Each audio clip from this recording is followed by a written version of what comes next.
अस्सलाम वालेकुम students, welcome back to my channel. आज की इस वीडियो में हम क्लास 9 की केमिस्ट्री का चैप्टर नंबर 3 केमिकल बॉन्डिंग का टॉपिक आयोनिक बॉन्ड के बारे में पढ़ेंगे।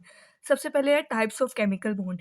There are three types of chemical bond are chemical bond की तीन टाइप्स होती हैं, ionic bond, covalent bond and coordinate covalent bond. सबसे पहले हम आयोनिक बॉन्ड को पढ़ते हैं। An ionic bond is the type of chemical bond formed by the transfer of electrons from one atom to another. यानी जो सा ionic bond है ना, वो केमिकल बॉन्ड है जो कि फॉर्म होता है ट्रांसफर ऑफ इलेक्ट्रॉन, इलेक्ट्रॉन का ट्रांसफर होना from one atom to another. यानी एक एटम से इलेक्ट्रॉन का दूसरे एटम में ट्रांसफर होना, और इस ट्रांसफर होने के बाद जो बॉन्ड फॉर्म होता है ना, उसे केमिकल बॉन्ड कहते हैं। This happen between a metal and a non metal. ये जो है ना, ये एक मेटल और नॉन मेटल के दरमियान होता है। एक्सप्लेनेशन में देखते हैं कि ये आयोनिक बॉन्ड कैसे बनता है। ठीक है, एक्सप्लेनेशन में है कि when a metal atom loose electron, जब एक मेटल एटम अपने इलेक्ट्रॉन को लॉस करता है तो इट गेन पॉजिटिव चार्ज, इसके ऊपर पॉजिटिव चार्ज आ जाता है। And when non metal gain those electrons, जो इलेक्ट्रॉन्स एक मेटल ने लॉस किए थे ना, उसी इलेक्ट्रॉन्स को जब एक नॉन मेटल गेन करता है ना, तो ये नेगेटिवली चार्ज आयन बन जाता है, और जो लॉस करता है वो पॉजिटिवली चार्ज आयन बन जाता है।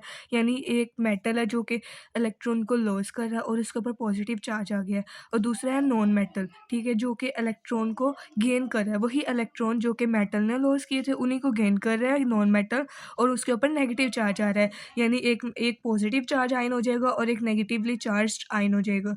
अब इनके दरमियान एक फोर्स होगी जिसे कि हम इलेक्ट्रोस्टैटिक फोर्स कहते हैं।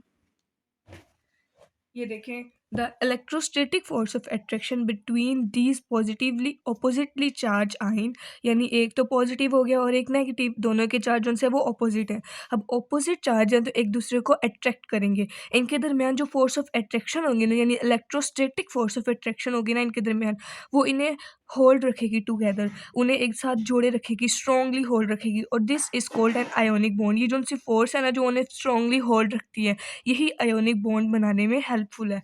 अब एग्जाम्पल में देखते हैं कि ये कैसे, कौन इलेक्ट्रॉन को लूज करता है, कौन गेन करता है, और ये बॉन्ड कैसे फॉर्म होता है। सबसे पहले एग्जाम्पल में फॉर्मेशन ऑफ सोडियम क्लोराइड यानी NaCl की फॉर्मेशन कैसे होती है। सोडियम के बारे में देखते हैं, तो सोडियम का एटॉमिक नंबर है 11, इलेक्ट्रॉनिक कॉन्फ़िगरेशन है 281। यानी उसकी पहली जो सी शेल है उसमें 2 इलेक्ट्रॉन्स है, सेकंड शेल में 8 इलेक्ट्रॉन्स है, और थर्ड शेल में 1 इलेक्ट्रॉन है। यानी थर्ड शेल में जो 1 इलेक्ट्रॉन है ना, वो वाली शेल ये शो करे कि ये जो सा सोडियम है ना, वो अनस्टेबल है, स्टेबल नहीं है, ठीक है।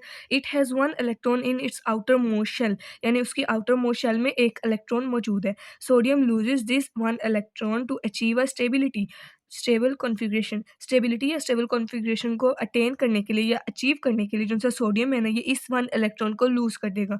After losing 1 electron sodium become a sodium ion. इस इलेक्ट्रॉन को लूज़ करने के बाद सोडियम जो है ना, वो सोडियम आयन में कन्वर्ट हो जाएगा। ये देखें, सोडियम था पहले, इसने 1 इलेक्ट्रॉन को लूज़ किया, इसके ऊपर पॉजिटिव चार्ज आ गया प्लस 1 इलेक्ट्रॉन जो कि यहाँ से सोडियम ने अपने अंदर से निकाला था, और इस इलेक्ट्रॉन को आगे जो है वो क्लोराइड जो है ना, क्लोरीन, वो गेन करेगा। अब आगे क्लोरीन देखते हैं क्लोरीन। क्लोरीन का एटॉमिक नंबर है 17, और इसकी इलेक्ट्रॉनिक कॉन्फ़िगरेशन है 287। यानी इसकी फर्स्ट शेल में 2 इलेक्ट्रॉन्स है, सेकंड शेल में 8 इलेक्ट्रॉन है, थर्ड शेल में 7 इलेक्ट्रॉन है।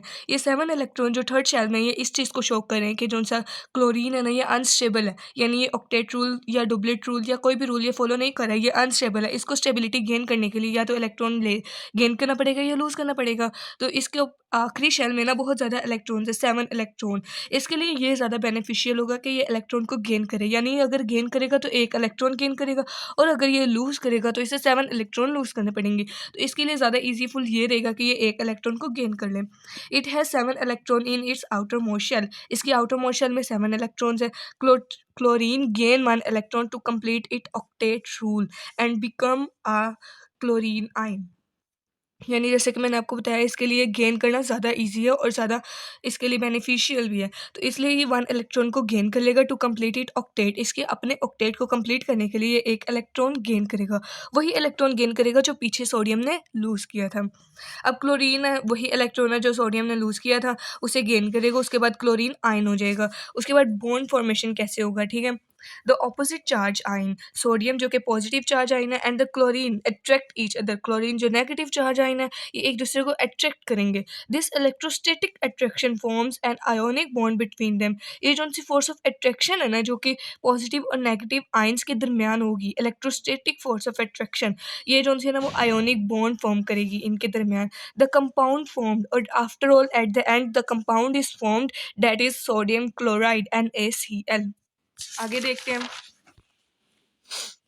Importance point about the ionic bond. यानी आयोनिक बॉन्ड को अगर याद करने में ज़्यादा इजी, ये 4 पॉइंट्स हैं जिन्हें हम याद कर लें तो हमें आयोनिक बॉन्ड को याद करने में ज़्यादा आसानी हो जाएगी।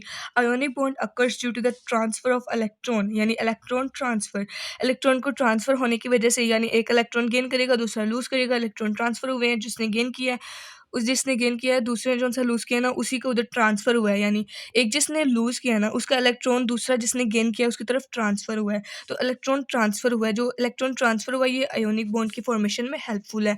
दूसरा ये कि they form between a metal and a non metal, ये एक मेटल और नॉन मेटल के दरमियान फॉर्म होगा, क्योंकि अगर दोनों ही सेम होंगे ना तो दोनों, अगर दोनों मेटल हैं तो दोनों एबिलिटी रखते हैं इलेक्ट्रॉन को लूज़ करने की, तो गेन कोई भी नहीं करेगा। इसी तरह फिर दोनों पॉजिटिव चार्ज होंगे, आयोनिक बॉन्ड नहीं बनेगा। और अगर दोनों नॉन मेटल है तो दोनों के अंदर एबिलिटी होगी गेन करने की। अब वो गेन तो करने की एबिलिटी तो रखते हैं, लेकिन वो गेन कहाँ से करेंगे जब कोई इलेक्ट्रॉन लूज़ ही नहीं कर रहा, तो ऐसे भी आयोनिक बॉन्ड नहीं बनेगा। तो इस वजह से इसको आयोनिक बॉन्ड बनाने में they form between a metal and non metal, एक मेटल और दूसरा नॉन मेटल होने का बहुत ज़रूरी है। आयोनिक कंपाउंड है, आयोनिक कंपाउंड जो से होते हैं ना इनके अंदर हाई बॉइलिंग पॉइंट होती है और हाई मेल्टिंग पॉइंट होती है, गुड सॉलेबिलिटी इन वाटर, यानी ये वाटर के अंदर गुड सॉलेबल होते हैं। एबिलिटी टू कंडक्ट इलेक्ट्रिसिटी, इनके अंदर एबिलिटी होती है कंडक्ट इलेक्ट्रिसिटी, इलेक्ट्रिसिटी को कंडक्ट करने की इन मोल्टन और dissolve form, in liquid form में या किसी चीज़ के अंदर डिसॉल्व स्टेट्स के अंदर इनकी ये एबिलिटी होती है कि ये इलेक्ट्रिसिटी को कंडक्ट कर सके। उसके बाद ionic compound form crystalline solid, यानी इनके जो से सॉलिड्स होते हैं वो क्रिस्टल्स के फॉर्म में होते हैं। जैसे आप सोडियम क्लोराइड को देखिए, एक टेबल सॉल्ट जो कि हम रेगुलर रूटीन में घर में यूज़ करते हैं, जब उसे आप देखेंगे ना तो वो थोड़े दाने दानेदार लगेंगे, यानी क्रिस्टल्स की फॉर्म में दिखेंगे। तो आयोनिक देखते हैं कैरेक्टरिस्टिक्स ऑफ आयोनिक कंपाउंड या ionic bond. High melting and boiling point, इनका मेल्टिंग और बॉइलिंग पॉइंट बहुत ज़्यादा होता है। सॉल्युबल इन वाटर, ये वाटर में सॉल्युबल होते हैं, यानी जो आयोनिक बॉन्ड से बनने वाले जो उनसे कंपाउंड्स हैं ना ये वाटर में सॉल्युबल होते हैं, यानी क्रिस्टलाइन की फॉर्म में होते हैं और वाटर में सॉल्युबल होते हैं। जैसे हम एग्जांपल में NaCl पीछे हमने फॉर्मेशन की, NaCl टेबल सोल्ट है, टेबल सोल्ट को जब हम वाटर में हल करेंगे यानी उसे मिलाएंगे तो वो ईजिली हल हो जाएगा, यानी ये सॉल्युबल इन वाटर है। Conduct electricity in molten and solution form, ये जो है ना ये इलेक्ट्रिसिटी को कंडक्ट कर देता है इन molten and solution form. Solution form जब इसे सोल्ट को वाटर में मिक्स करेंगे तो एक सॉल्यूशन की फॉर्म में आ जाएगा और ये इस फॉर्म में इलेक्ट्रिसिटी को ईजिली कंडक्ट कर सकता है। आगे फॉर्म क्रिस्टलाइन सॉलिड्स, यानी NaCl जैसे हम देखें आयोनिक बॉन्ड से बना हुआ है और उसके अंदर जो सा उनकी एंड पे जो स्ट्रक्चर है या इनका फॉर्म है ना वो क्रिस्टलाइन सॉलिड है, यानी एंड पे ये क्रिस्टलाइन सॉलिड क्रिस्टल की फॉर्म में इनका प्रोडक्ट जो है ना आयोनिक बॉन्ड से बना हुआ जो सा कंपाउंड है वो क्रिस्टलाइन फॉर्म में होता है। अच्छा, तो स्टूडेंट्स अगर आपको मेरी वीडियो पसंद आई हो तो इसे लाइक करें और ऐसी मोर इन्फॉर्मेटिव वीडियो के लिए मेरे चैनल को सब्सक्राइब करें। और अगर आपका इससे रिलेटेड कोई क्वेश्चन है तो कमेंट बॉक्स में कमेंट करें, इंशाल्लाह आपको जल्द रिप्लाई मिलेगा। मिलते हैं नेक्स्ट वीडियो में, उतनी देर के लिए अल्लाह हाफिज़।